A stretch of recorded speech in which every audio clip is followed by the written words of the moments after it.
안녕하세요. 책으로 공부하는 미래 시청자 여러분. 저는 채널 운영자 신진상입니다. 저는 이제 미래에 관련된 책들을 고르다 보니까 미래학, 그리고 변화와 관련된 책들, 기술 관련된 책들을 좀 더 많이 고르게 됩니다. 그래서 오늘은 세 가지 키워드가 하나로 모인 책인데요. 세계는 초가속으로 변하며 파괴적으로 승자를 가린다라고 제가 제목을 뽑았습니다. 그래서 책은 초가속 파괴적 승자들이라는 책이고요. 저자는 공동저자입니다. 김광석 씨와 이제 설지훈 씨가 지금 그래서 이 책을 소개해 드리려고 합니다. 그래서 책과 저자에 대한 소개가 있고요. 그리고 저자들이 선정한 이제 미래 변화 키워드 6개가 무엇인지 알아보고요. 그리고 책 공미의 평가 이렇게 이어지겠습니다. 예, 저는 이런 사람이고요. 초가속 파괴적 승자들. 여기 왼쪽에 서 있는 김광석 씨는 제가 굉장히 많이 유튜브 등에서 본 경제 읽어주는 남자라는 그 유튜브를 운영하고 있죠. 그리고 3프로TV의 글로벌 라이브에서 나왔는데 박종원 명지대 겸임교수랑 이제 KDI 있을 때 뭐 친한 지내시는 후배였다고 하더라고요. 현대경제연구원 뭐 그리고 어, 삼성경제연구원, 삼정경제연구원이군요. 이런 데 연구를 했고 이제 한양대학교에 현재 겸임교수로 있는 것으로 알고 있습니다. 기술과 경제가 만나는 이런 쪽의 전략가 이렇게 생각하시면 될 것 같아요. 그래서 이제 특허청이나 중소벤처기업부 다양한 정부 부처 자문위원으로 활동하기도 했고요. 그리고 설지훈이라는 작가는 한국 디지털 경제학회 이사 그리고 디지털 전환 대응에 그러니까 기술과 변화는 주로 이제 김광석 작가가 쓰고 이제 전환 또 어떻게 전환 디지털로 전환할 것인가 대응할 것인가는 설지훈 작가가 쓴 것 같아요 보니까. 그래서 이제 로봇 어드바이저 이 책에도 이 얘기가 많이 나옵니다. 그리고 헬스테크 금융산업의 플랫폼아이제이션 이런 쪽에 관심들이 많고 실제 일을 하고 있습니다. 역시 KDI 출신이고요. KDI가 이제 우리나라의 싱크탱크죠, 그렇죠? 예. 우리나라의 대표적인 싱크탱크인 KDI 출신의 두 명의 연구자들이 어떻게 미래를 예측하고 있을지 그동안의 어떤 책들과 크게 어떤 결에서 크게 달라지지는 않아요. 그래서 이 책의 전제는요. 어제의 정답이 오늘은 오답이 된다. 좀 멋있는 말이네요. 그쵸? 예. 그러니까 저는 이게 우리나라 입시 체계가 잘못됐다고 생각하는 거예요. 이제 정답 고르기 훈련, 그것도 이미 기존의 정답을 찾는 이 교육에서 이제 문제를 찾는 방식으로, 그쵸? 예. 그리고 어떤 해답도 쉽게 말하면 열려있는 본인이 만들어가는, 그쵸? 주관식이 오지선다이가 사라지지 않는 한 대한민국의 교육의 미래, 아니, 대한민국의 미래가 없다고 생각하는데, 여튼간 어제의 정답이 오늘 오답이 된다는 것은 정말 현재가 얼마나 빠른 속도로 변하는지 그쵸? 예, 4차 산업혁명이 무엇인지를 잘 보여주는 이 말이라는 생각을 합니다. 저자들 잘 골랐고요. 그리고 이분이 볼 때는 4차 산업혁명은 그런 거 시대는 그런 것 같아요. 규모의 경제는 끝나고 속도의 경제로 그죠? 예, 이것도 잘 짚었어요. 근데 사실 이 얘기를 한 거는 클라우스 슈밥이에요. 예, 4차 산업혁명이라는 말을 만든 클라우스 슈밥 세계 경제 포럼 회장이 슬로우 PC가 그죠? 예, 패스트 PC한테 잡아먹히는 덩치는 상관없습니다. 그런 시대로 바뀐다는 그런 얘기를 했기 때문에 4차 산업혁명은 이코로 변화와 빠르기 속도라고 생각하시면 됩니다. 그리고 이제 세상에서 산업에서 그죠? 어떤 지금 현재 뚜렷한 어떤 변화들이 됩니다. 경계가 사라지고 있습니다. 그래서 대표적인 거예요. 여러분 이게 사이렌 오더죠. 저도 이제 사이렌 오더를 저희 가족이 시켜가지고 그래서 자주 가서 타 먹는데 이게 놀라워요. 삼성이 아니라 삼성전자 앱보다 더 많이, 그러니까 삼성 갤럭시 앱에서 쓰는 결제 앱보다 더 많은 숫자가 스타벅스. 워낙 스타벅스는 전 세계에 퍼져 있으니까. 러시아에도 있잖아요. 중국에도 있고. 그죠? 2,340만 개인가 그래요 계좌가. 그러니까 웬만한 은행보다 더 큰 거죠. 그렇죠? 스타벅스가 이제 금융업으로 진출하는 그런 시점이 온 겁니다. 이게 바로 영역 파괴가 되는 거예요. 예. 아마존이 그 스마트 냉장고 만드는 거랑 똑같은 거죠. 그렇게 제조업이 금융업하고 금융업이 제조업을 하고 IT업이 그죠 오프라인으로 진출하고 막 이런 일들이 이제 쉽게 말하면 이제 이런 세상이 열리고 있는 것이 초가속 파괴적 승자들의 시대라고 생각하시면 될 것 같습니다. 이 6가지 키워드인데요. 첫째는 비대면화. 이건 다 여러분들 그쵸? 예, 다 이해하고 계시죠? 첫 번째가 비대면화입니다. 그러니까 줌 생각하시면 될 것 같아요. 그리고 이제 제가 이제 식당 갈 때마다 느는 것들은 보니까 이제 자판기라든지 로봇 조리사 이게 다 자동화되고 있는 거예요. 만날 일이 없어요. 이건 이제 코로나 때문에 더욱 늘어난 거지만, 그죠? 예, 재택근무가 늘어나고, 비대면화, 물론 주문 요즘 주가가 많이 떨어졌지만 결국 업무 시간도 단축되고, 그죠? 이게 가장 큰 특징인 것 같아요. 저도 그렇게 생각합니다. 예. 그리고 여기서 이제 설지훈 작가가 그쵸 로봇 어드바이저 쪽에 전문가잖아요. 그래서 그쪽에 저도 관심이 많은데 투자 전문가가 이제 저 같은 저는 이제 자산 관리사니까 그 자격증이 있는데 앞으로 저 같은 사람이 뭐 먹고 살까 싶을 정도로 이제 그 자리를 그죠 컨설팅 자리도 이제 로봇이 대신하고 있고요. 그리고 자산 관리업 이쪽도 자산 관리 아니라 헬스케어 그쪽도 로봇이 급속히 대체하고 있습니다. 뭐 은행은 당연히 이제 사양길에 접어든 산업이고요.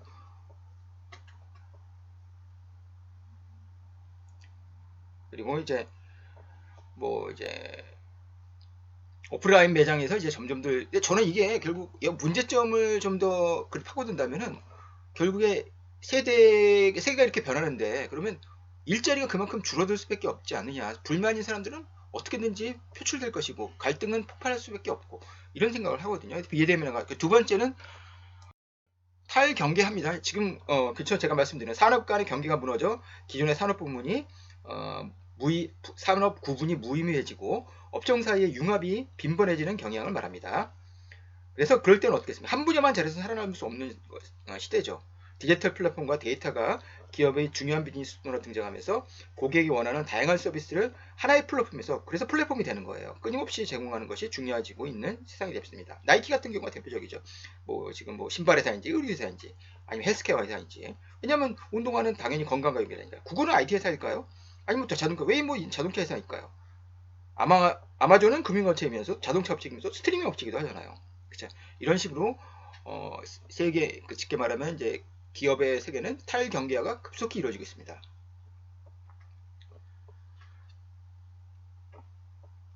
저는 이거는 뭐 부인할 수 없는 그렇죠. 예. 쿠팡이치 만들고 쿠팡도 그렇죠. 예. 이제 OTT 서비스 하는 거랑 똑같은 거죠. 예. 알리바바 같은 경우는 진짜 정말 문어발이 아니에요. 지네발 수준입니다. 정말 다양한 곳으로 진출 많이 하죠. 예. 알리바바뿐만 아니라 알리페이 그리고 택시 예약 업체인 디디추싱 그리고 음식 배달업도 하고 있고 모든 걸 다 하는 것 같아요. 알리바바는. 그러니까 그렇죠. 예, 빅테크 산업 규제에 그렇게 이제 시진핑이 싫어하는 이유가 있겠죠. 예. 그 다음에 세 번째 초맞춤합니다. 커스터마이제이션이 그쵸, 하이퍼가 붙은 거예요. 정말 나보다 나를 더 잘하는 기업들의 등장이라고 이런 그런 그죠. 저는 그러니까 아마 구글을 빗대서 영화 돈루거에 보면은 이제 구글 같은 그런 가상의 업체 사장 CEO가 그쵸. 예, 이제 그 주인공 디카프리오 역에 그런 얘기를 해요. 너는 외롭게 어떻게 죽을 것이다. 그러면서 마지막 장면에는 이제 13,000년 지나가지고 지구가 멸망하고 나서 이제 우순을 타고 나서 지구가 비슷한 우주의 어떤 행성에 도착했을 때 메릴 스트립이 귀여운 새라고 다가갔다가 새한테 그쵸 죽잖아요. 그러면서 그 얘기를 하더라고요. 다 이미 그걸 알고 있었다는 얘기죠. 예, 구글은. 예. 구글이랑 그쵸 이 페이스북도 대단해요. 페이스북에 저는 지난번에 소개해드린 페이스북에 메타 페이스북이라는 책을 깜짝 놀랐어요. 어떻게 알 수 있는 사람으로 그쵸 예, 자기의 정자 제공했던 그쵸 자기의 생물학적 딸을 추천받을 수 있는 대단한 거죠 그거는. 예. 그런 초마추마가 예, 가능한 게 그쵸 예. 그래야지 살아남고요. 예. 예, 야마니즘과 따라하기는 조금 그러니까 어떤 뭐랄까 마치 세계화랑 블록화가 동시에 진행되는 것처럼 현재는 어떤 양면적이고 모순적인 게 동시에 진행되고 있는 건데요. 일단 뉴스도 보고 싶은 건 보고, 그렇죠? 아침도 그렇죠? 금융 서비스도 맞춤만 하고, 그렇죠? 자기한테 맞는 것만 하고 이렇게 초맞춤한 세상으로 바꾸고 있는 것은 분명한 사실인 거고. 그다음에 네 번째가 서비스화입니다. 서비스는 단순한 제품 판매가 아닌 제품과 서비스를 동시에 그렇죠. 예, 애플 주식을 워렌 버핏이 2011년부터 매입을 하게 된 이유도 애플이 그때부터는 이제 하드웨어 업체가 아니라 서비스업이 됐기 때문에 모든 건 그쵸 서비스가 중요한 것 같아요. 결국엔 서비스 정신인 것 같고요. 예. 그리고 이제 결국에 뭐냐면 이제 생활 공간이 되어가는 자동차 같은 경우도 이제 자동차가 이제 저는 이제 소유 모델이 아니라 구동 모델이 자동차가 됐을 때 자동차 산업이 전반적으로 그러면 어떤 문제가 있지 않을까 생각도 드는데 여하튼간 이 모빌리티라든지 스마트자가 붙는 사람들은 다 결국에 보면 서비스를 진행하는 겁니다. 그러니까 쉽게 말하면 하드웨어만 생산하는 게 아니라 서비스를 같이 한다는 거죠. 예. 그리고 스마트 시티, 스마트 홈 이런 것들도 다 스마트가 붙으면 다 서비스화의 진전이라고 생각하시면 돼요. 그 다음에 제가 실시간합니다. 예. 데이터가 입력과 동시에 어떤 지연도 없이 즉시 처리되는 일련의 작업 방식이 일반화되는 경향을 말한다. 저자가는 실시간화는 빅데이터, 사물인터넷, 센서 기술들에 의해 주도된다. 병원을 직접 방문해 복잡한 절차의 검진을 받지 않아도 실시간으로 혈압, 신전도 등의 건강정보를 스마트폰을 이용해 확인할 수 있다. 버섯 운영하는 농부도 여러 번 농장을 들러 확인할 필요가 없다. 농장의 온도, 습도 등의 운영 조건을 스마트폰을 이용해 24시간 확인할 수 있다. 이건 결국 실시간화는 서비스, 스마트와 연결되는 거죠. 예, 스마트 공장, 뭐 대표적인 게 지멘스의 암베르크 공장일 텐데요. 그런 사례들이 나오고요. 건강 체크도 그렇고 다 뭐 실시간이죠. 예, 건강말처럼 실시간이 중요한 게 어디 있을까요? 예, 핏빛이라든지 그쵸? 예, 애플워치도 말할 것도 없고요. 예, 그리고 언더아머의 스마트 운동화도 있죠. 예. 그러니까 점점 생산 주기가 빨라지는 거예요. 보니까 자라 같은 데는요, 애자일 공급망이 어느 정도냐면요, 제품 디자인부터 진열하는 데까지 고작 30분밖에 안 걸려요. 예. 그게 빠르게 질리기도 하고요. 예. 실시간 합니다. 뭐든지. 실시간으로 전리되는 도시고요. 여러분이 키워드를 꼭 명심해 주시면 되고. 마지막이 초실입니다. 결국 이제 메타버스와 가상현실을 얘기하지 않을 수 없죠. 그렇게 흘러가는 거예요. 세계 어마어마하게 시장이 커질 거예요.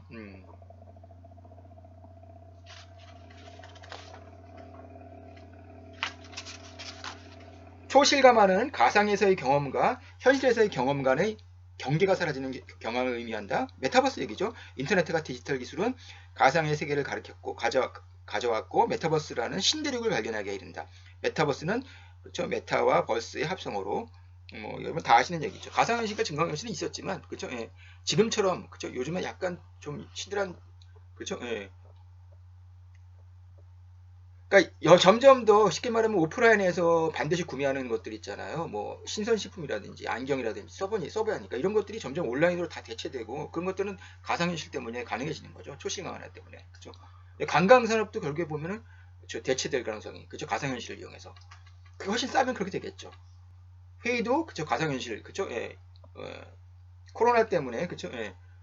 이런 것들이 강화됐던 것이고요. 사실 이게 너무나 뻔한 얘기고 그쵸 다들 동의할 수 있는 얘기지만 그리고 여기서 스페이셜의 홀로그래픽 오피스 같은 오피스도 이제 굳이 이런 재택근무를 근데 뭐 이런 반대되는 현상들도 있어요. 그래서 협업 플랫폼인 월드비즈의 비즈블 그리고 원격 건축 설계 협업 플랫폼인 더 와일드 등이 대표적이다. 이런 6가지. 그러면 이제 것인가요?